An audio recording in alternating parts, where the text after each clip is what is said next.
All right. So, story number three. I am not even going to qualify anymore. Pretty much every one of these stories involves me meeting somebody via a dating app. This one is Bumble. And the way this story goes, um, I got laughed in my face by my date. When I asked other people, they laughed in my face too. It's really all right though, because I didn't do my homework before this date and got burned. Um, but it's probably the funniest circumstances. There was also some kind of police report involved, but hold on to your hats. This date, like I said, I met on Bumble. She was in Hopkinsville, and this as the crow flies bullshit that these dating apps use for finding the range of people you're introduced to is a little bit of a problem. So make sure your geographic region is limited so you don't end up being introduced to somebody who's 90 miles away when you follow the highway out there. But we discussed that we could meet halfway in Clarksville. So that's what we did. Now, I had just learned to drive like a month before making this date. And she asked me, can you think of anywhere you would like to go eat down there? And I really had no idea. Um, One friend of mine who comes from Tennessee has pretty good knowledge of that region. So I'd heard him talking about this one place, but by the time we agreed on day and time, she had decided she was interested in Asian food. So we ended up eating at this Chinese place off Wilma Rudolph because there was a rolled ice cream place, and we are going to go there after the date for a little dessert. And when I got there, I was on time and she ended up a little late.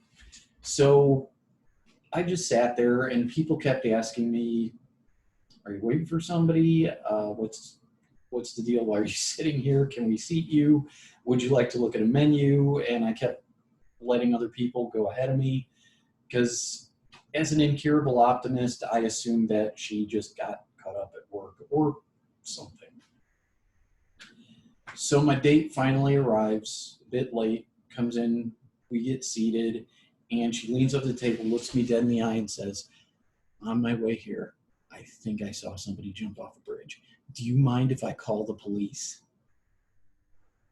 I said, no, of course not. Go right ahead. All right, make sure if the waiter comes that you order me a Diet Coke. And if I'm still not here, the entree that I'm after, she gave me her food order. I was like, well, as long as we've got priorities. So she made her phone call. She comes back. She's like, I've seen this happen before. I'm like, how often do you see people jumping off a bridge? Well, it depends on how often I take my medication. Like, okay, no judgment. And so we sat and we talked, and she teaches, I teach. We talked about teachery things. And we got to the major question that was on her mind, which was, so what restaurant would you have picked if we hadn't decided on Asian? I said, well, I really don't know that many places down here, but I've heard good things about a place called the Tilted Kilt. And she looked me dead in the eye and laughed in my face. And pretty much everybody else I've told this story to has laughed in my face too, because at the time I did not know and did not bother to Google. I assumed it was some kind of Irish restaurant, and I was half right. But she said it's basically like Irish Hooters. And I said, well, I really had no idea. Well, my friends had taken me there with somebody else for a birthday or something, and food wasn't great, but You would have gotten points for creativity if you'd suggested that. Thinking, yeah, probably would have gotten ghosted. But be that as it may, we ended up making it through the meal without any seriously bizarre other things happening.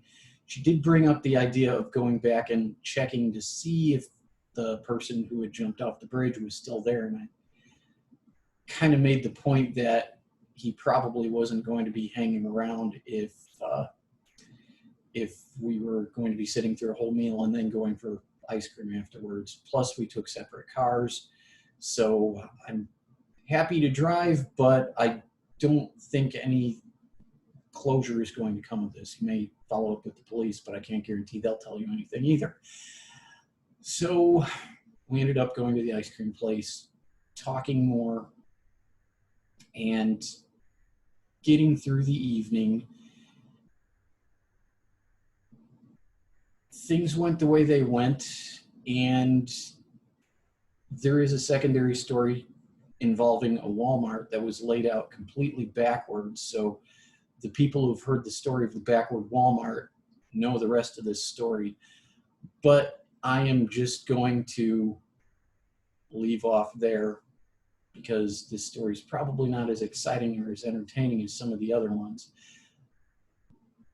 But as far as consistency goes, I did get ghosted. So tomorrow's story is probably going to be a lot more rewarding, but if you've suffered through 3 of these so far, you're probably hooked, and we'll see how the rest of things go. Talk to you later.